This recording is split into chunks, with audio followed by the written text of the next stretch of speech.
big boss that's special. It ain't no game, but they saying welcome to the second level. Second level gaming. Second level. Hello, Internet, and welcome back, or welcome to the official Level 2 podcast, episode 57. My name is Keegan, one half of Level 2 Gamers. I got real loud there, hanging out with Tom, the other half of Level 2 Gamers. How you doing today, Tom? Softer spoken than you. No, I'm good, man. I'm having a good time. I'm enjoying our new toy, and I've had a pretty fun session so far today, so Yeah. Can't complain. The way this works, for those of you who may not know or new, hi, welcome. My name's Keegan, as I said. The first part is technically called Keegan's Corner. I never say that, though. But it's my topic. I'm going to go in, and my topic today will be the new camera we got. And then we're going to play a game in the middle. You have a Name That Game for me, where I have to guess a game you have. Because you always do it for me, so I figured I would turn the tables. And then at the end, you're going to talk about your Overwatch obsession, which I'm excited about. It's a combo. Things. It's an esport bit again. I'm basically talking about the Cloud9 win for the majors in Boston combined with I did watch some Rainbow Six Siege competitive play, and I was confused because the cameras in that weren't very good because I don't know the game well enough to know what's going on. So they did a lot of third-person cameras, and I prefer first-person when you're trying to learn. Yeah, for sure. Because you can see what's happening. Yeah. But they do it because it's such a strategic game. You have to see where people are. So you can see where people are. Yeah, makes sense. But anyways, let's jump in. And as you so slyly said, we have a new toy, which is our lovely camera that you're seeing right here. Well, you're not seeing it. We're seeing it, really but weird you're if you seeing could us see through it. Yeah. Camera reception. It is a Canon XA11. It's otherwise known as a prosumer camera. ZA11. We've used it now for the last 2 episodes, so if you go back and watch Codename Morpheus yesterday or Indie Please That Details the day before, you will see, and I've seen, a quality difference. First things first, we're now in a full 60 frames per second. Tom says he can't see it, but I can. I know sometimes. This is me like making it worth the 60 frames a second, so you. It's 60 frames progressive as well. Oh my! Versus movements. interlaced. I don't know what that is. You're just using words. I'll go over that in a second, but I kind of want to run down through the specs. I know this might be boring for some of you, but I want to give you an idea. For YouTube channels, this is interesting because this is the podcast that generally our YouTubers watch. Like the people that do YouTube watch this because they enjoy us talking about. I also want to say I posted a picture in a gaming group I'm in about the new camera, and good old Nick from Game Away said, "You're giving me a pee boner." So, thank you, Nick. That's great. But pee boners all around. I'm gonna go down the spec list here of the camera. First things first, the biggest advantage that we've seen before I get to specs is 2 things. One, audio is going directly into the camera. Head over to Instagram, and you will see a side-by-side comparison of old versus new. And the old one wasn't bad. It's just the new one is just that much better. It just makes less work for us, which is always good. I was amazed at the green screen, how well that was just done. I was like, oh fuck. Yeah. And that's a sensor. I mean, that's a sensor based, but we'll get into that. The other thing is the transfer time. Before we had to transfer with our old camera through a USB 2 port directly into Tom's computer. It's 2.5 gigabits per second. Yes. And now we do it through a SD card, and our transfer time has gone down from 15-20 minutes to 7 the last few times, and that was an hour and a half. Codename was a bit longer this week, and it was done relatively quickly. So because it's 80 megabits per second on that SD card, and it has 2 slots. But anyways, let's talk about the Canon XA, and I'm gonna read the blurb on the Canon US website. Whether recording in government halls, wedding venues, events, which is why we bought it, or corporate environments, the XA11 professional camcorder delivers high performance quality in a powerful, versatile, portable package. An advanced HD CMOS Pro image sensor, the powerful Digic DV4 image processor, and a versatile 20 times high-definition optical zoom lens with a focal range of 26.8 to 576 millimeters combined to produce full HD content of an incredible caliber. The wide DR gamma, hold on, I had to go wider. Gamma and high priority modes help you ensure the natural range of tones and colors are realistic and eye-catching experiences.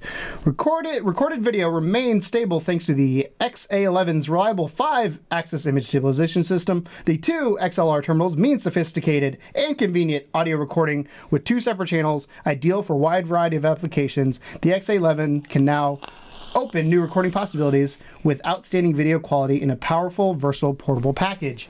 I think we can say it's funny because I'm You said, and we've talked as I was setting the camera up, I'm like, this is weird because everything's different, and I'm not used to it. I'm a creature of habit. I know my equipment inside and out. I know the quirks it has. I know the things it has. I've had that Tascam for years. I don't know how long it's been, but I remember buying that. That was my first like big purchase as a content creator because that was like $150 or $200 at the time. This camera was way more than that, but and I was like, oh, we should record with the Tascam just to be safe. You're like, no, let's try it.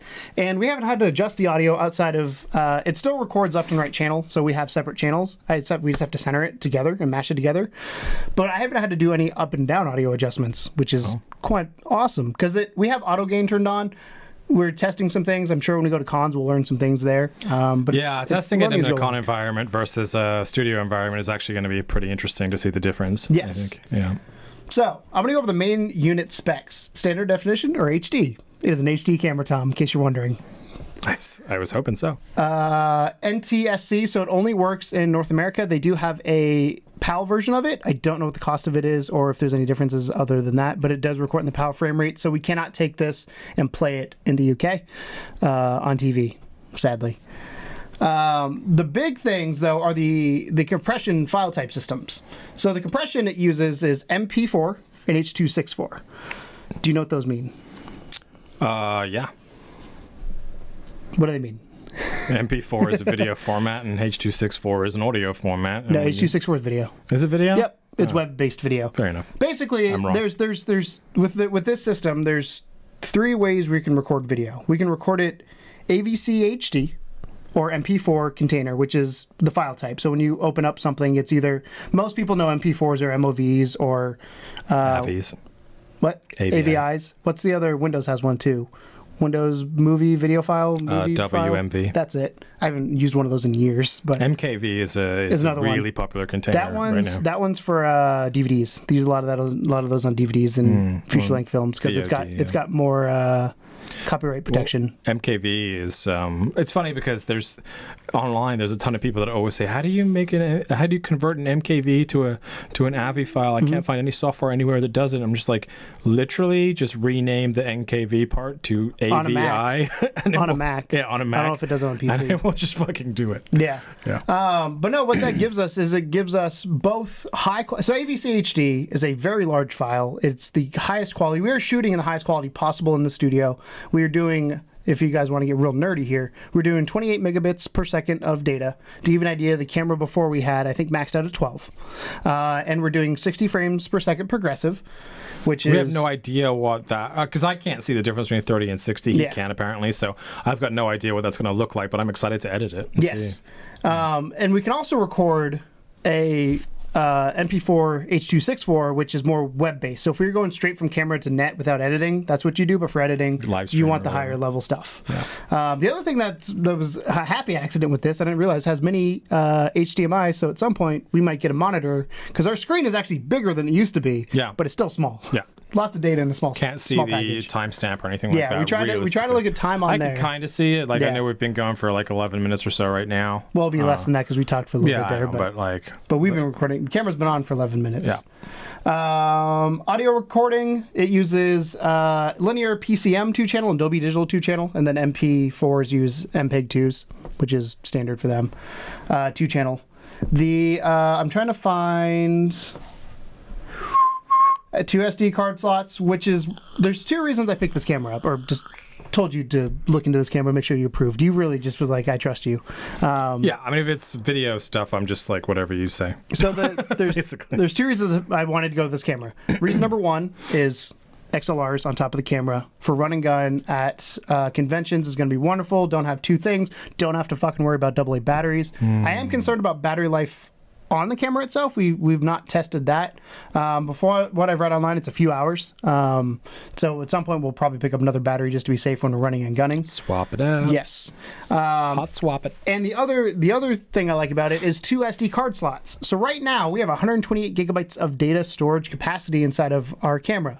And roughly with the video format we're recording in, it's roughly 5, almost 6 hours of record time. If we turn down, we can get up to, I think, 12 hours if we do the lowest quality you can do. But the medium quality is about 8. But 5 hours camera recording time, that's pretty much a whole con if you think about how much we have the camera on, which is exciting. And the other cool part, don't have to worry about the camera turning off on us. True. For 2 reasons. That's one, just freaking out on us, and 2, the DSLRs have record time limits, so they don't do that. But those are probably the two. Those are the 2 reasons I wanted it. The XLR inputs are amazing. They have both non-powered and powered inputs, so you can do phantom power. They also do line in, so if you wanted to hook up a guitar, so think about a musician potentially, you could hook up a microphone and a guitar straight into the camera. I would recommend though having some sort of interface in between, just because you can control a little bit better.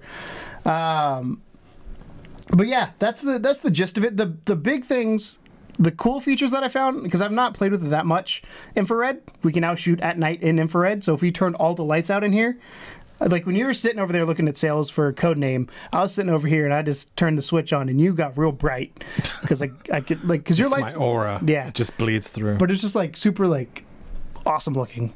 So I don't know. I'm super excited for this camera. I'm thrilled so far with the results we've had. I think ignoring all, I mean, the technical stuff is great, and I'm sure half of you have no idea what he just said. Yes. But do you have any idea? I had some idea, but I think, just to kind of give you, like I said, really, I'll have a picture behind, so you could see the actual contrast of what we're dealing with compared to what we were dealing with, and we had, assuming YouTube doesn't fuck it up and crush it, because I'm sure it will a little bit. Oh, I'll figure it out. Well, you can't figure it out if YouTube does crush it. So the panel that we did at Indie PopCon, we talked about utilizing whatever means possible to get your stuff done, but primarily doing audio first, because obviously, as we've both pointed out numerous times, if you watch a channel and like the audio is horrible, then you are instantly going to be turned off by watching that channel. You can deal with slightly shitty video and good audio. You can't deal with good video with shitty audio, which is why we get so crushed whenever any of our audio stuff doesn't come out right, and we try and tweak it the best we can. But this was a case for us of a couple things. Number one, we didn't trust our old camera. We didn't trust our old camera. And it's old. I mean, it's been around for years. Yeah, it's like a 10-year-old camera, but it has like the battery and stuff like doesn't really last, and so I mean, transferring through USB like that. Slow as that's hell been to the biggest surprise to me, is how quickly we've been able to transfer. And that it's hard to tell you guys how, as a content creator who records 3 podcasts in one day, how much time that we've actually had conversations between, and they're like, oh, it's done, but we're still talking. We could do another podcast in the time that it took us to import all of the podcasts back in the day, but not with the new one. But to lay it down here, this for us is hard work, dedication, passion, and a want/a need to succeed in what we do. We both we didn't do any Kickstarters or ask for any money or anything for this. This is not money that we gained from our Patreon. This is me and straight Keegan. Out of our pockets. Yeah, straight out of our pockets. We both got lucky in certain areas of our life to get a little bit of a windfall each, and we said, okay, what can we do with this? It's going to make our channel go up a notch. We already have some other things in the works that you're going to get to see hopefully within the next month or so, but this was like we already have pretty solid audio, like pretty good audio, which is important for us. That Tascam, like I said, it was a big purchase because of when I worked for the concerts. Like, it was a big deal. Microphones too, which have been excellent since we got $100 them. microphones.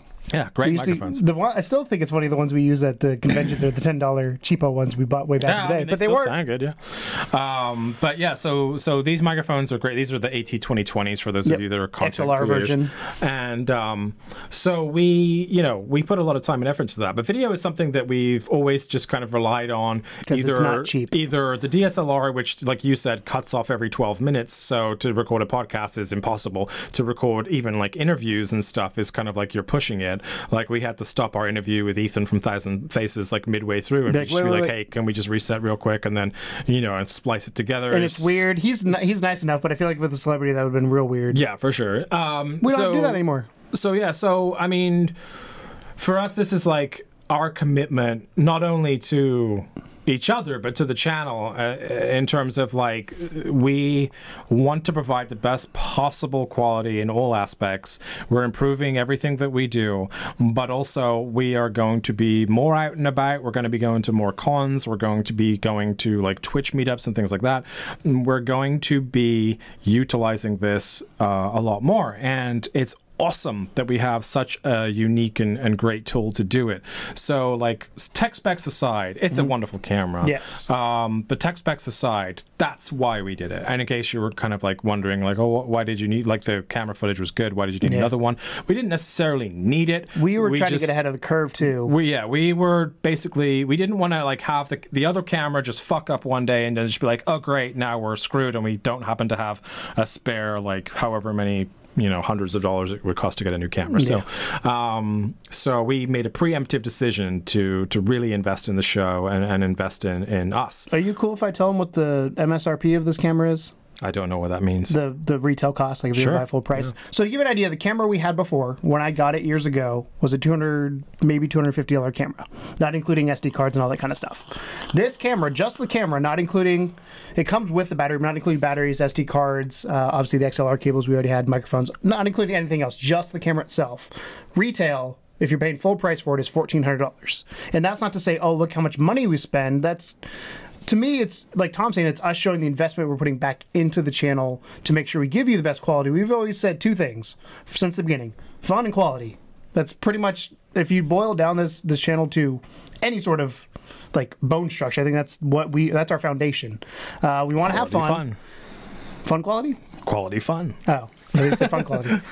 We want to have fun, and that's always going to be first and foremost. But we also understand in the world of YouTube, you need to stand out. And the easiest way to stand out on a visual platform is to have visually good quality. Yeah. So, and obviously audio, like you said, once they see the visuals, you then are in, and you got to make sure you sound good to match the visuals. And the audio podcasts are doing fine, and we know that they said that the sound quality is good. Although, you know, hopefully that'll even be improved maybe a little bit with this new setup as well, because we're recording directly through the thing. And like Tom said, and we said last week, this is kind of a step into a direction of we're not doing a change like we did last year, but we are doing an evolution on what we have created and what we've got going on, and we have a few things in the works that hopefully, like you said, next month or so it'll be done and finalized to go in to show you what we've been working on.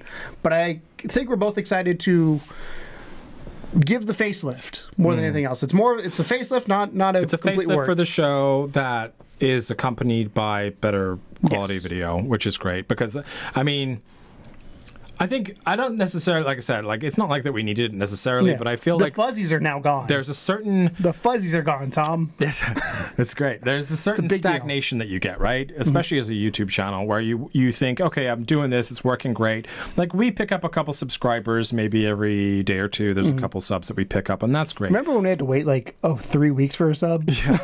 But it's but honestly, more than that, and definitely more than subs, we want engagement, we want viewers, we want people that are going to sit through with us and enjoy the content that we're creating, putting out there. So if we can make that as easy to understand and meaningful as possible, then that's what we're going to do. So that's kind of the direction that we're heading, to not give away too much, is that we're going to make it very, very simple to understand our show structure and it's again another visual thing that'll make us stand out. So when you're watching it, you know immediately that you're watching us versus, I mean, because we've never wanted to put like VR in our name or anything, and that's not a knock on people that did. We've talked. Well, I brought it up before, and you're just like that. We shouldn't because that's not us, and it's.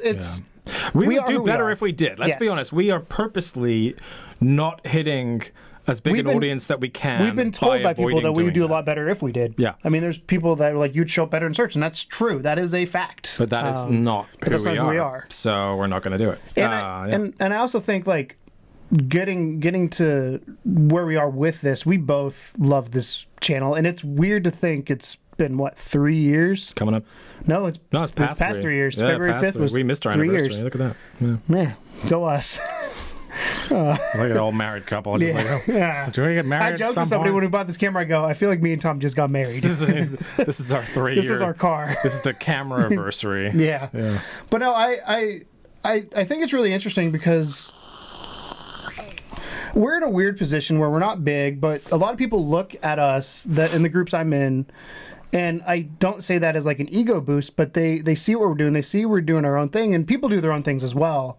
But I've had a lot of people ask me questions about what we're doing and kind of how we got to where we are with what we've been doing, and we've changed shit so much, and that's, I think, the first thing I tell people is like, don't be afraid to Don't stay swap stagnant. it up. But at the same time, it's, you have to invest. Like, I know other creators that invest in their equipment, and it shows. Nick from GameAway, I don't want to say how much his room costs, but his room is not cheap that he records in, and he's got a lot of other things. And go check him out, youtube.com/GameAway. He's got a lot of things going on that he's told me about that are in the works, and I'm super pumped for them. Same thing with Ollie. The Game Room Hero is now back. He's officially released a review. He's been a guy since pretty much day one that I found him. I've been harping on his quality. And what brings you to those people?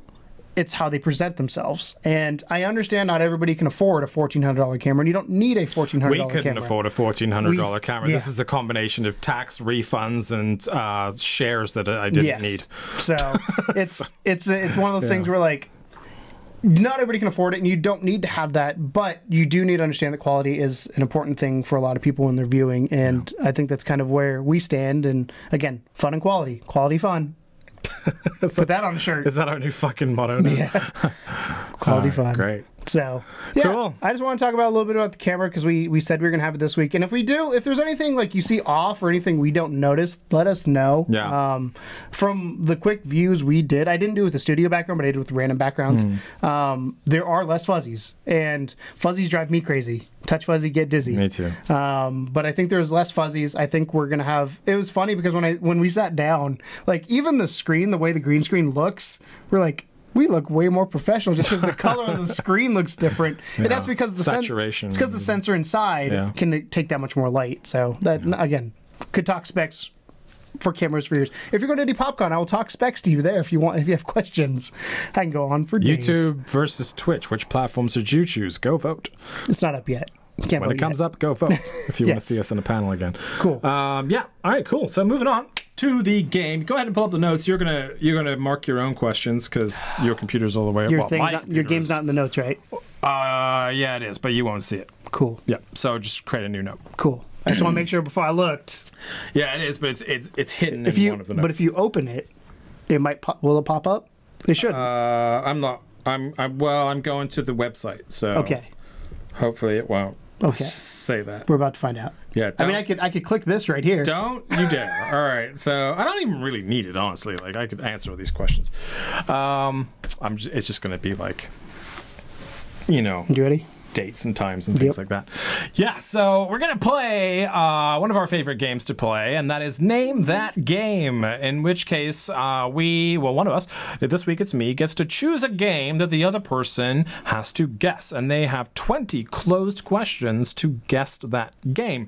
Closed question, if you're wondering, is a question that either has a yes or no answer or a very short and precise answer that can only be one thing. So if I say, what color is the brim of Keegan's hat?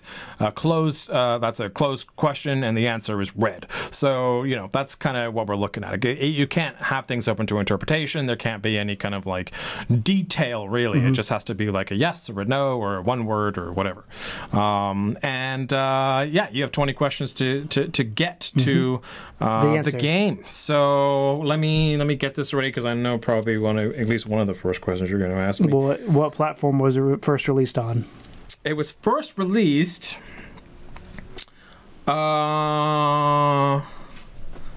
Actually, it was released for a lot of things in one go, I think. So let me make sure I'm right here. Okay, so it was first released for Windows, Mac, Linux, and PlayStation 4 simultaneously. And then it was released for something else later, but you have to ask that question if you want to know. Is it a remake of anything? No. Cool. Question 3. Is it the first in a series? It's assuming it becomes a series. Yes, it's a first game in an it's IP. a standalone. Yeah, Yeah, it's a game in an IP. yeah, it's the first in an IP. Sure. Is it a VR game? No. Cool. If one knocked That it would out make it because way too last easy. week. You learned that. Have we played this game on the show? Yes. I can't remember whether we recorded it or not, but I know we've played it together. What did we play that wasn't for the show? I think we may have recorded it. but I don't remember. It was a long time ago, so that's an extra hint that you're getting. Yeah.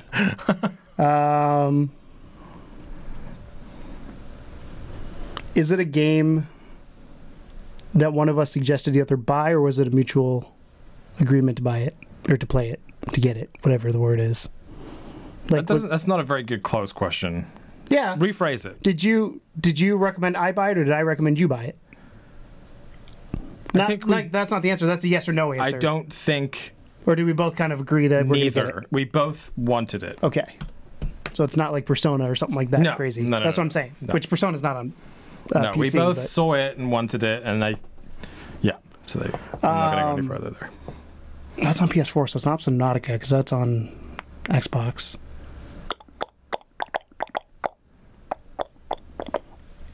Is it a AAA game? No. Damn. Well, that makes this smaller.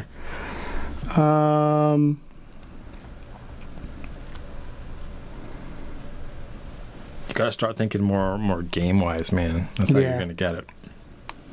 There's only one question, by the way. There is one question that I will not answer because it will give it away instantaneously. So, and it's not like you. Honestly, I don't give a shit if you ask what genre it is, but you can't. If you ask me the question, I'll tell you I can't answer that because it's too obvious. So it was. Hold on. It was PS4, Mac, Linux. Was it on Xbox? Later. It did not release originally on Xbox. It was an edition that came later in the year that it released.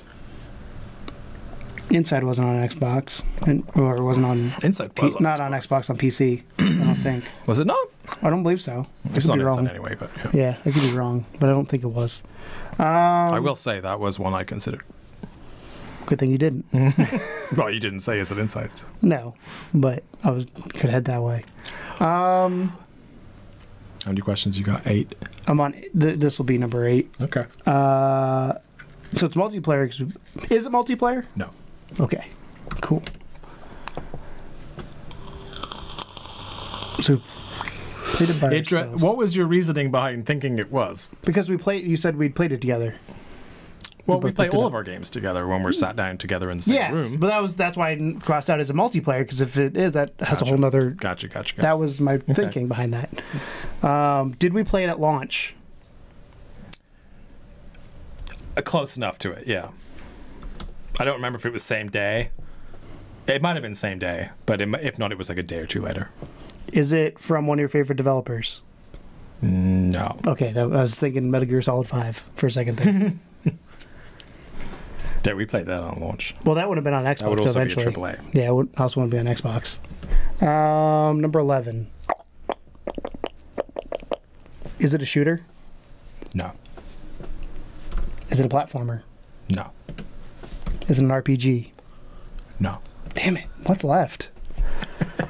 Shooter, platformer. It's not a VR game. Nope.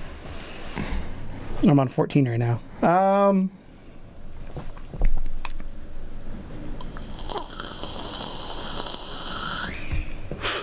Who's the developer? That's the question I can't answer. And that alone should be, like, you now know that if you knew the developer, you would know the game. Yeah. Can you tell me, can I get publisher instead? Or are they the same? I don't remember. I'll take a look. Or is that off limits? Published by Panic. I don't know Panic. I was thinking Pandemic when you said that for a second. No. I was like, wait a second, they're not around anymore. So it's not online, it's single player. We played it together a long time ago. It's on PS4, later to Xbox, on Mac, Linux. Have you asked me a single question about like game, like environments or anything? No, I asked you, trying to narrow down genre. That's where you want to focus. If you're going to get it in the next couple questions.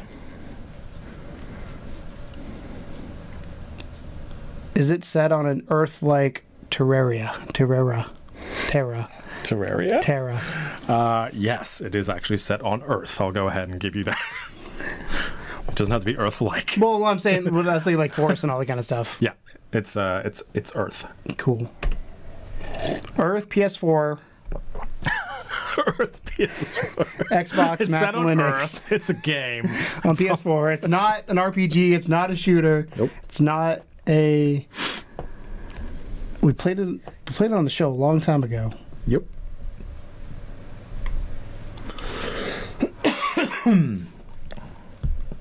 I will say I do not remember if Jordan was with us or not. That's how long ago it was. I think he was, but I'm not sure. That's a hint for you because you're so close to the end. Well, my gut said Dying Light, but you would have remembered we played that because it was like the second series we did.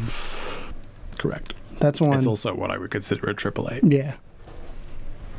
Oh yeah, it's indie. I keep thinking AAA games. We played so many fucking indie games. Well, I didn't say it was an indie game. It could be a AA. Yeah. I mean, you could ask me and I could tell you. Yeah, I don't know if I want to waste a question on that because that'll just confuse me even more.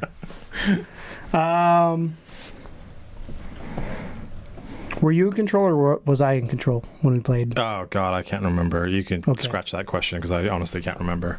Yeah, can't remember. Sorry, too long ago. I know that we've both played it Separately. So either way, we've both played it through to the end. What fucking games have I finished? That's the other thing. That's an extra hint for you. Yeah. I said Inside was my thought. But you didn't. Did you play? You didn't play Inside. I don't think. I did not. Yeah, I don't think. I didn't think you did. I kind of want to, but I've never played it. That's why I was like, I don't know if you ever actually picked it up because you I talked saw it about on sale a couple times, but I know that you said it's not Inside already, so yeah, it's not Inside. I don't even know where the developers are Inside. I know they did Limbo. I don't remember what the name is. Play Dead. Oh, is it Play Dead? Yep. Fuck. What question you want? 16. Oh, you got a couple. Yeah. But we played it separately. Think about the questions that I ask you, dude. I don't listen to you. Too busy looking at my Wikipedia article. Trying to get the answers. Have you got it at home yet, viewers? Probably not, because these questions are terrible. Yeah. They were good. If one of those genres you're is a narrowing yes. it down, but you're not like you need something that's gonna make it trigger. Like you need like more specific that because you're going too big right now. You know what I mean? Like there's so many. How many games has this developer made? Since you can't say who the developer is, how many games have they made? This is the only one they've made. Yeah, and one on the way. So 1.5, I guess. Lion King. Lion King. Lion King 1.5. That's what 1.5. That was so weird. Yeah, that they did that. Yeah, I loved it though. I don't think I ever watched it. Who's announced they got a game coming? All I could think of when I heard game on the way, I could think of Red Dead. I was like, it's not Rockstar because it's AAA to the extreme. They are the kings of AAA. Yeah. We don't cross over games. That's what's confusing me. Is we don't cross over games that often. No, we don't. Which is the weird part. Should make it easier for you. which is because I'm trying to think what games we played. Because Subnautica was the other one, but I still haven't played Subnautica. I have it. That's a lie. You played it. I was here when you played it. Not really. No, but you played it. Like we spent what 30 seconds when trying to figure it out. I was controlling it, and you were controlling half. I was controlling half, or something. Do you remember that? No. You were in here on the PC doing it, and I was in there on the controller doing it. Yeah, it was weird. I do remember you controlling it. Yeah.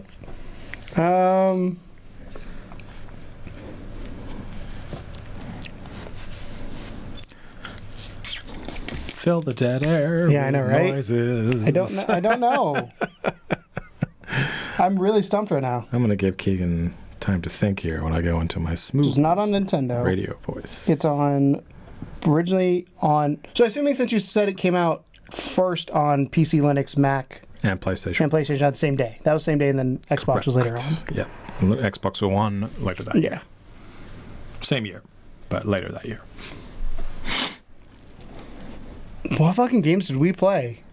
I mean, we played a lot of them. Can I phone a friend and go to our YouTube history? You could ask me what year it came out. You could ask me but more about the game itself. Year won't help me. You could ask... Do you play as a human? Yeah. I feel like it doesn't help because we're on Earth already. Well, I mean, you ruled out more.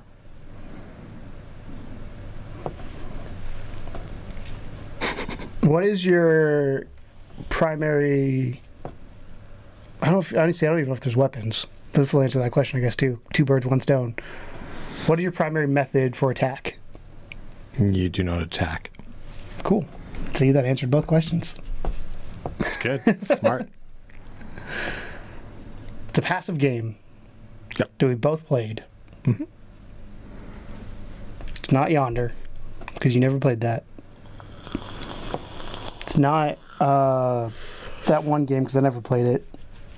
Not Telltale. What the fuck is that one called with the NES aesthetic?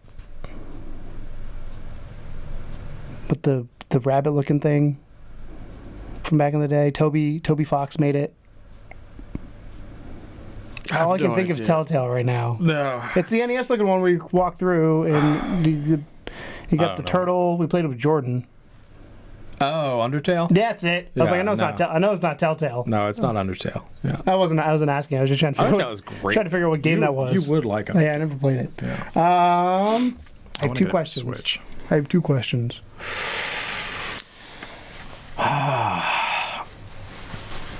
What the fuck did we... That's the thing is I don't know what games we played separately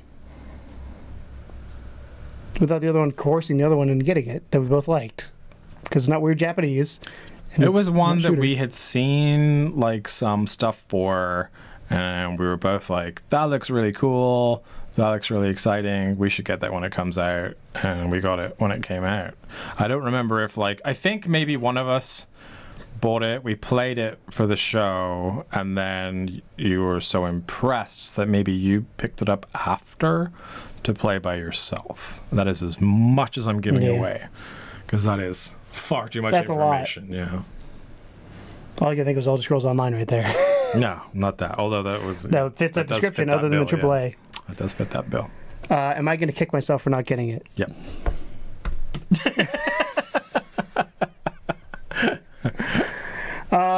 Last one. I got to get it here.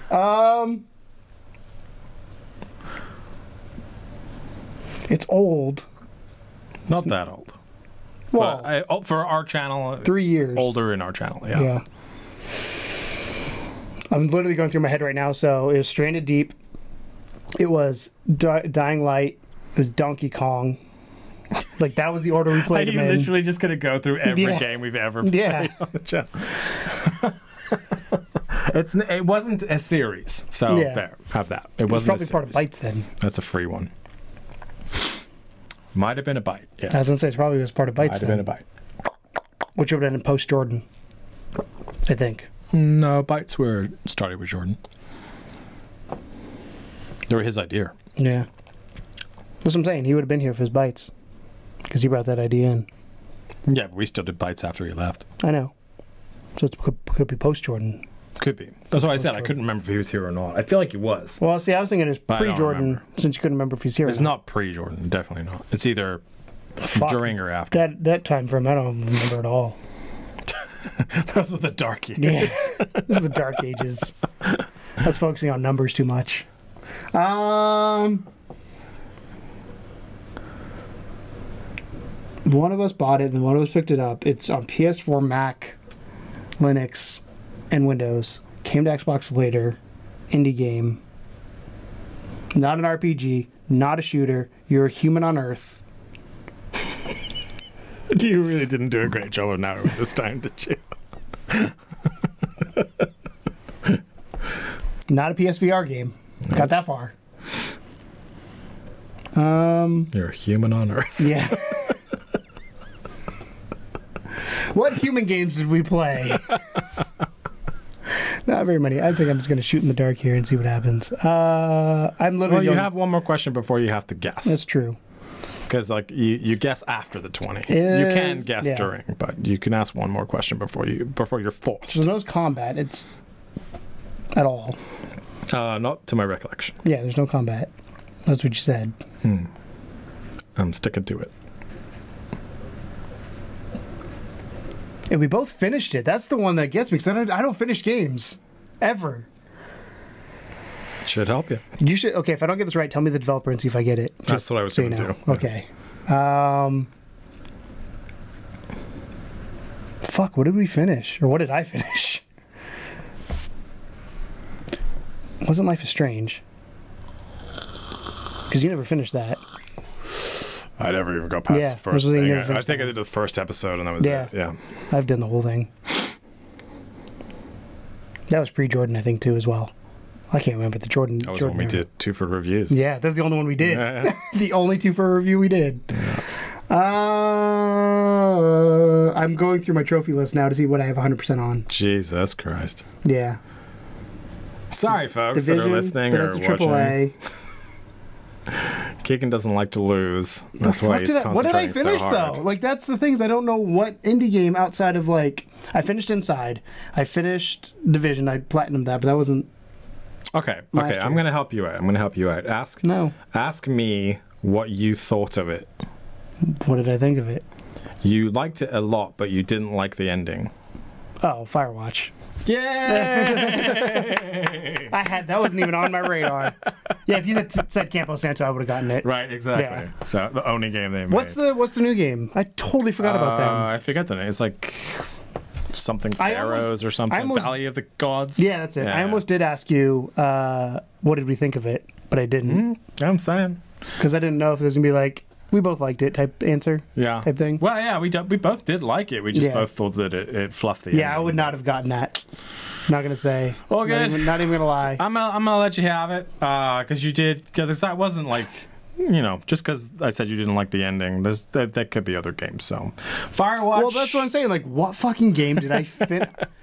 Was one of our indie games. Well, I streamed it, so we did do it on the channel because I streamed it. You streamed it, but also we played it as a bite. I think. I remember being in the room playing it with you. I just don't remember like who was playing, and I remember then like I think it was we played it here because I bought it, and then picked it up. You went home and picked it up because you really liked it, and then because it was a really interesting game. But I'm pretty sure we did a bite of it here.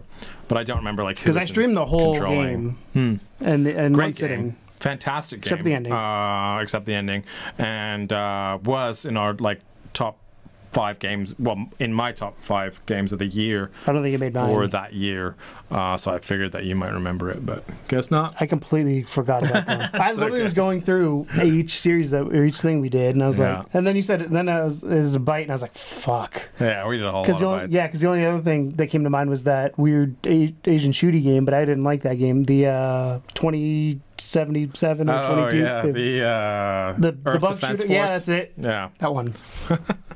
All right, cool. So let's name that game. Did you get it at home?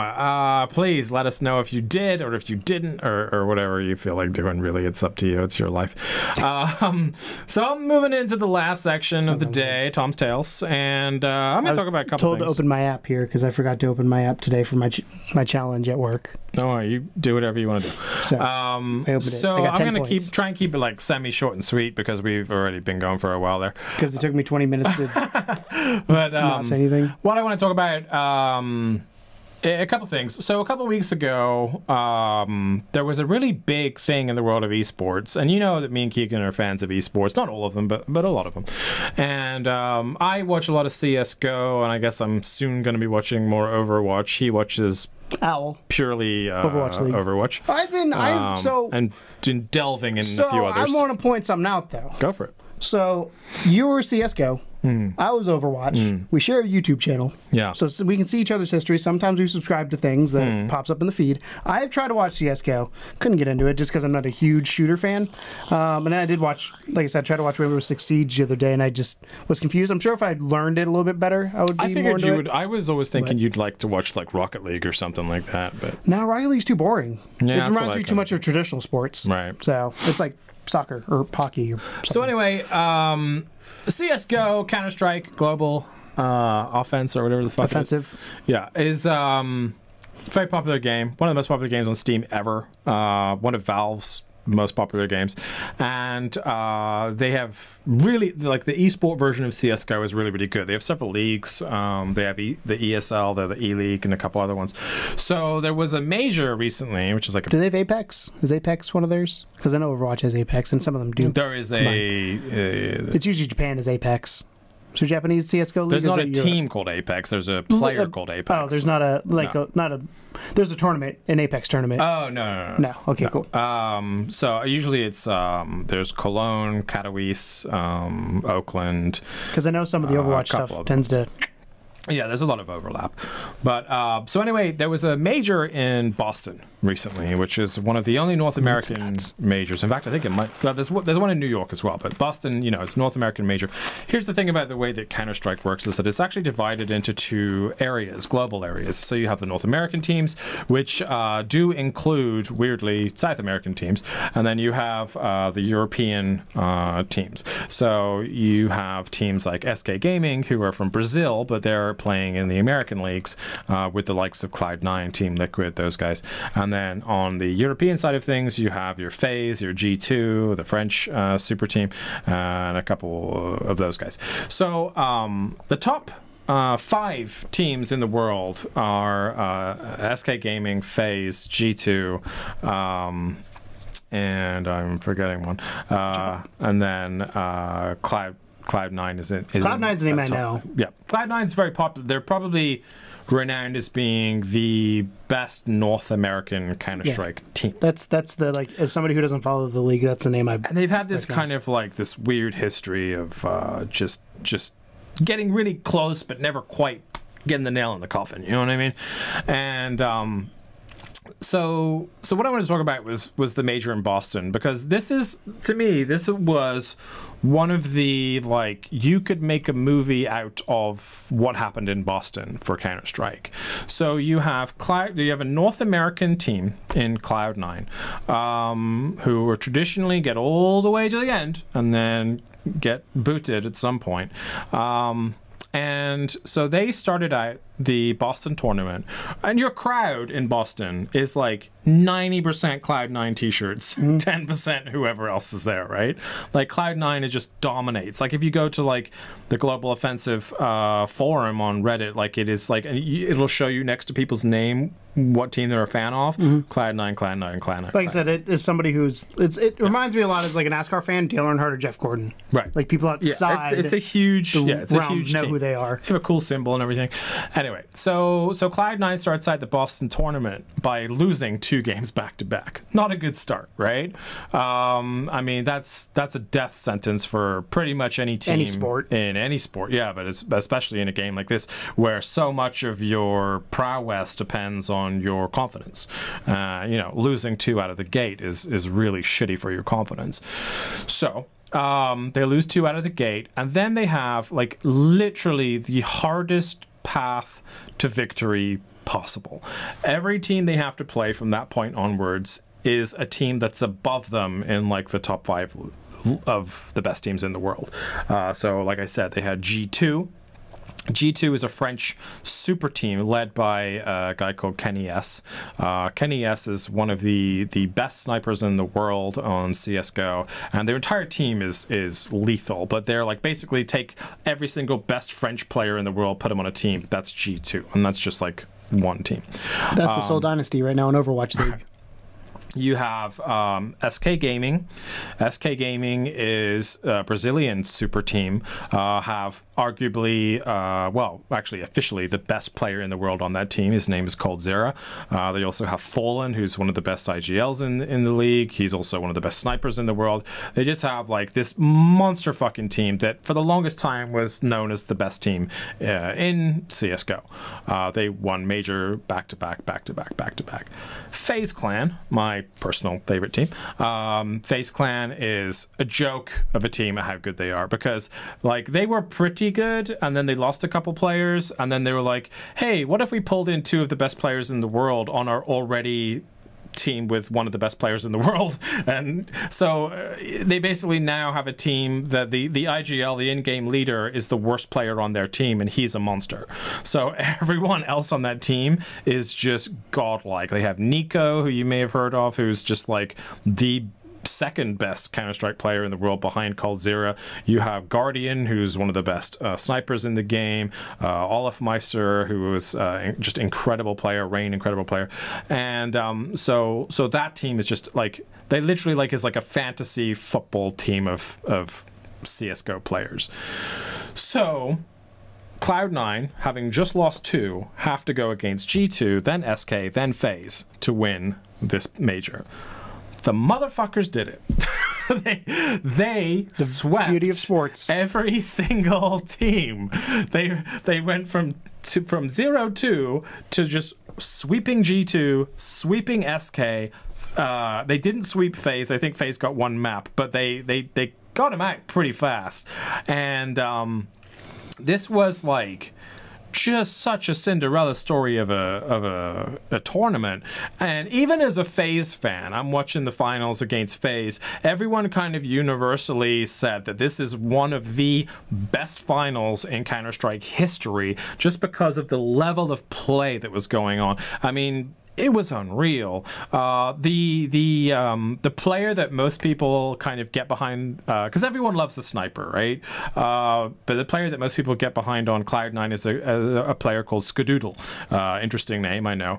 But Skadoodle is their sniper, and he's one of those snipers that, like, if he's on, he is fucking unstoppable. If he's off, like, your whole team's fucked. It's like Fraggy for Fusion. If Fraggy is not being too aggressive and does what he needs to do, Fusion will win. If he's too aggressive and dies constantly, the Fusion lose. Yeah. So it's he is like definitely like a win or lose player. You have some other great players in Cloud9 as well. Don't get me wrong. They got Stewie, 2K, but there are a couple other ones in there that were just, everyone was performing really well. They actually recently pulled in Tarek from Optic Gaming, who Optic have been high and low in pretty much every esport out there. Right now they're doing really well in Call of Duty, not so much anything else. But Optic and FaZe were the 2 teams that I remember from when I was back in the day playing Call of Duty, like Modern Warfare 2. Like, those to me were the only 2 like official esports team I'd ever heard of.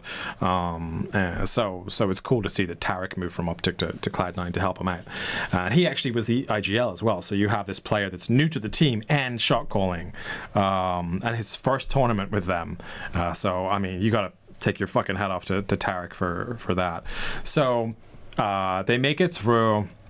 Skadoodle finally gives an interview, because he's always like never given interviews because he's just such a quiet dude.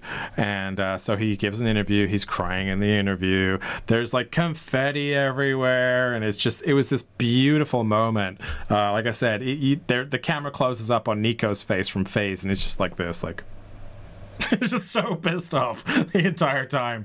But you can't be mad at it, because Cloud9 deserved it. To go literally, like I said, the path of most resistance, all the way from 2-0 down through G2, through SK, through FaZe to get to the finals was incredible. And they should absolutely make a movie out of it if they can, because it was a beautiful thing. Now, Skadoodle, because of this whole thing, good old Skadaddy, they sold a Skadoodle skin gun, and I'm trying to find the article here in PC Gamer. So because of this whole victory and everything, you know, they sell skins for CSGO guns. Well, there's a skin that's autographed by Skadoodle, real name Tyler Latham. It's sold the day after Cloud9 won the Boston Major for $61,000 for that. That's the skin. I'll put it up behind us, but that's all it is, just a signed skin for a gun, for an AWP, but for a sniper in CSGO, which I just thought was hilarious. So I wanted to basically say congratulations to Cloud9 for not only winning a major on North American soil, but doing it in such spectacular fashion. And even if you're not, like, because I didn't really know much about CSGO when I started watching it, I still can't play it, but I really love watching it. And the players are such a high level of talent. So if you do like shooting games, like your Call of Duty or whatever, even if you've never played a Counter-Strike game in your life, I do recommend recommend that you maybe attempt to watch some of these players. Cloud9's a great place to start, or maybe just watch the finals, because there's so many people that have literally never watched an esport before, but because it was 1.3 million viewers on Twitch in the finals, a bunch of people that turned on Twitch that day it popped up, just watched it, and they were like, "Holy shit, this is incredible! Like, how exciting is this?" And they really like, they got a big boost out of that. So now there's a ton of new players on CS:GO that are all got there from this thing, which is a very similar thing that what happened to Overwatch. Whereas Overwatch was already a very popular game when the League came out, I feel like a lot of people since have picked it up since the League came about, because it puts a spotlight on it. Can I tell you how the Overwatch League Stage 1 ended? So your story was great. Overwatch League, not quite as good, but it had a great ending. Go for it. So the three teams that were at the top of the league for the longest time were the three Korean teams. So there's the Seoul Dynasty, which is all Korean players, NYXL, which is all Korean players, and then London Spitfire are all Korean players, which is ironically the only international teams besides Shanghai, which is all Chinese players. And then it was the Houston Outlaws was the other one in there. Are they all Korean players? No. I don't think they're any Korean. They might have one or two Korean players. It still cracks me up that the London team is all Korean. So, to give you an idea, in a map, the most maps you can play is 5. So it's 4 total, then a tiebreaker. Oh, okay. Yeah, so you play 4 maps total, and then there's a tiebreaker if you're tied 2-2 at the end. So London Spitfire, on the last day, played 14 maps. Yikes. Which is one away from the max you can play on it. So they played initially, they started the day, they were the first match of the day on the championship day. They faced the New York Excelsior, which is, again, one of the best teams in the league. Stupid name, though. New York NYXL is what they go by. They lost 3-2 that day. So they're probably bummed, because that was one of the best, when you're talking just like matchup for matchup, that's one of those pound for pound fights that are going to be incredible. Later that day, Houston Outlaws then defeated, so the new NYXL is the #1 team in the league, period. They got the #1 seed, they have a bye in the first round of the playoffs. Later that day, Houston Outlaws play the Boston Uprising. If the Boston Uprising had swept the Houston Outlaws, they would have been in the playoffs, not the Outlaws. Outlaws ended up winning 3-2. They're in the playoffs. And then Mayhem played Fusion, had no implications there. There's just a fun game for everybody to have fun at the end of the season. Who won? Fusion won 3-2. Going into the playoffs, the London Spitfire faced off against the Houston Outlaws to then face the New York Excelsior in the finals. Again, Spitfire had already lost once during the day, and at most you'll play maybe 1, potentially 2 matches a day. They won 3-1, which kind of shocked a lot of people, because the Spitfire didn't look good during their loss, versus the Outlaws looked incredible during their matches. They then play New York XL for the championship. They start out losing the first 2 maps going into overtime, so they're down 0-2 going into overtime. And at this point, you're like, it's over. Like, I think I stopped watching it because I'm like, oh, it's done. I went to bed because I opened the next day, and I was like, oh, it's over. Like, if they won one more map, it's game over.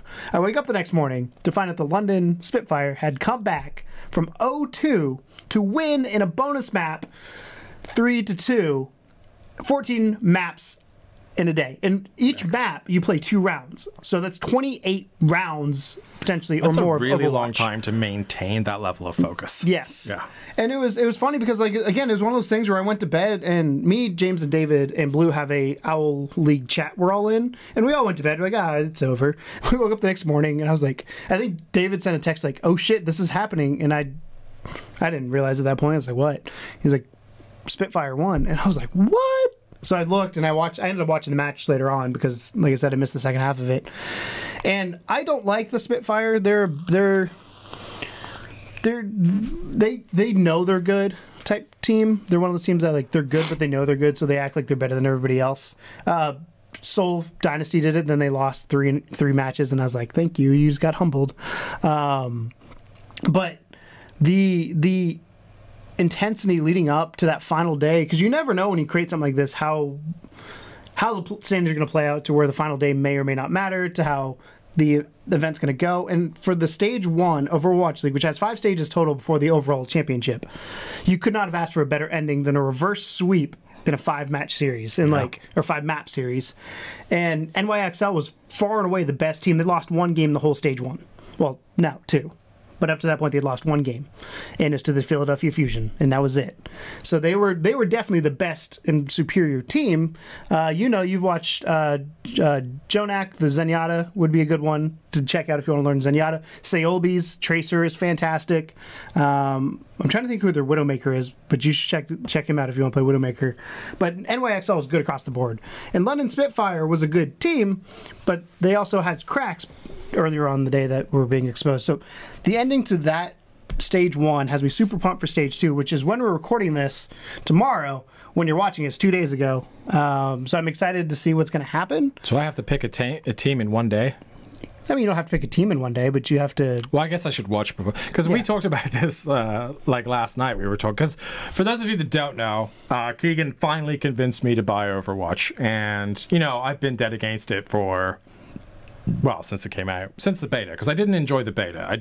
The games that I play involve shooting people in the head a lot and over repeatedly. I love Call of Duty, that kind of thing. Like when it came to the idea of playing a MOBA with healers and defense and tanks and stuff like that, I just really wasn't that interested in it. And so... You don't like the teamwork aspect of it? No, it's not that I don't like teamwork. You made me sound like an asshole. It's just that... Like, it just didn't seem like a fun thing to me. Like, I like team deathmatch. I like destroying... Like, I don't like protect the cargo or stay in this place. I don't like objective-based things. Thank you. That's a good way to put it.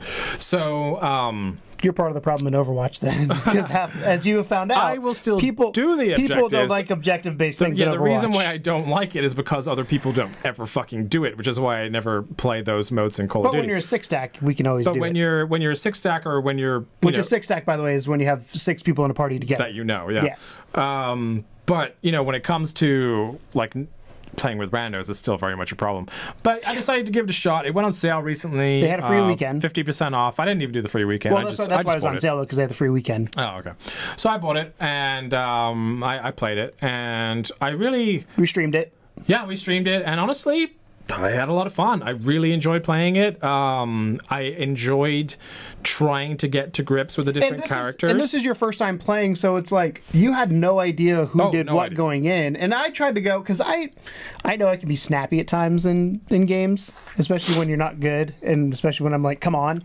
But I tried to be nice to you because I knew it was your first time and I knew you were learning the characters, and other people as well. Like Brian's played for a little bit, but me and David by far and away in the group we were in have played the most. Outside Blue I think he's played more, but on PC, not on PS4. So I was the highest level person there, but we also had a lot of people who had just recently played the game or started playing the game, so it's not all high level. So I had to take that into account when I'm playing to not be like, you should know this, but you don't know this. Right. That's more of like education versus yelling. Yeah, I mean, I was having the hardest time just figuring out what moves were what, because every character has their own. Have you gotten over the R2 R1 thing because the abilities? Yeah, I've gotten over it because I don't quickscope in this game. I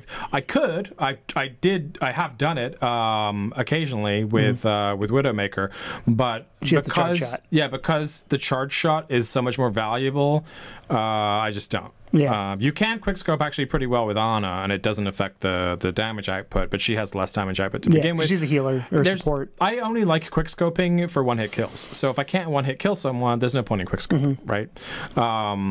So I am actually trying to do the... Is that why when you're bitching the other night, like, how does it take 12 headshots to kill this person? Yeah. Okay, cool. Yeah, because I want them to die as soon as I hit them. But I'm starting to... It was like Diva has like 600 health. I'm starting to do grapple shots and things like that. So I'm still getting to do the cocky shots that I want to be able to pull off. I just started figuring that out the other day. I was in the training ground and I pulled off... You get a trophy if you kill somebody while flying in the air. I haven't done that yet. I did it in training, but I haven't done it in... I actually pulled off... I can't snipe. I've tried. I pulled off a headshot kill in the training. There's one map where I can't remember who I was playing with. It might have been Brian and David, and for fun, I just picked Widowmaker because I was like, let me try this. Like, it was just one of those games where we just picked random heroes. And no joke, it was on Ilios Ruin, so the first thing, I grapple hook up to the high ground, and first thing the Zenyatta comes in, headshot, first shot, and I go, oh, fuck. And then after that, I couldn't hit the side of a barn. Yeah. I kept him back. It's not for everyone, but it's definitely... If it's fun. I love sniping in every game that I play, just because I don't like to necessarily be in the thick of the action. I don't have the fastest twitch control, so when it comes to like me and you, and we have like whoever presses the fire first wins. So you probably wouldn't be as good. You might be good at McCree. McCree is more of his hit scan. So you're aiming, and as soon as you land on it, you fire. Right. That's what it is. Same thing with Soldier. That's probably like Soldier. Because Soldier's a sniper. Just he's not as focused. I can still like do it definitely, but it's just like there's something about being sneaky and being at the back and picking people off that I just enjoy. Well, you also create so much more space for your team when you do that because people are hiding and you can get them trapped in corners. Like one of the things in this type of game that happens a lot, and specifically with tank plays, tank players are known for creating space for people. They're supposed to push the team back, kind of let their team then follow in behind them, and that's how you progress along. Right. Widowmaker can do the same thing from the back, where if she knocks down somebody, you're already on a 6v5. You have the advantage, assuming that person doesn't get raised back up. That early pick will make all the difference, right? So, so I started playing and I'm really enjoying it, and I'm currently YouTube history tells me that much. Cycling between Widowmaker and Ana as my main two because they're the snipers. I like Ana because she has healing capabilities just as much, and actually sometimes it's harder to hit your own team and heal them because they're running around. Because like especially Mercy, just fucking land, bitch, so I can heal you. She gets auto healed when she's healing somebody. Yeah, but like I was trying to heal her in the sky and she was all over the place, and I was like, all right, well you don't want to be healed, so I'm just going to heal Bastion here. Welcome to the life of healers. But you yell at somebody, come back here. But it's cool though that you could be like right at the back of the map and your dude's like down the front, like attacking somebody, and I can just like snipe my own player and give them a health boost to win that duel essentially. So that was really I really enjoyed that aspect of it. So but I need to pick a team. That's what I need. I need to pick a team, and I initially of course by the way, I'm wearing my initial Overwatch League or inaugural Overwatch season shirt. I have to pick a different team to you. I can't. Why? Dude, you should be in that chat with us. Me, James, David, James is now kind of all over the place, but me and David are like hardcore Fusion. We all have the skins. We're all excited. I can't. I have to be able to beat you in something. So I have to. It doesn't have to be a competition because that's what that is. Because that's a team. It's a team-based game. So if we're on the same team, so picture this: me, you, David, James, Brian, Bertrand all play together. We all have Fusion skins. We go as a team. We're in uniform, Tom. We're in uniform. All right. Just saying. So initially I thought London Spitfire because obviously I'm English, and then I learned that London Spitfire has no people from London in it, or even from England. They are all Korean. The only team that has an English player is, I think, Boombox, who is on Fusion. Is from England, I believe. All right, well, maybe then. Let me see. I think it's Boombox. I'm not 100% sure. Figure it out. So either way, and then, so I was all about London Spitfire, and then I find out that they won the league, and honestly, I didn't know that. And they have, a really good sniper, which I was kind of cool about. And then you say they're really cocky, which I really hate. There's the equivalent team is North. Yeah, Boombox is from Boston, Great Britain. I think he's the only English player in the league. Interesting. Didn't know there was a Boston, Great Britain. Yep. He's a maybe support player, but he's a Zenyatta is what he's known for. Yeah, see, I need some snipers. Who's the sniper on your team? Well, Snillo hasn't played yet, so I'm excited to see what Snillo does. Carpe plays sniper. I think that's it. Are they good?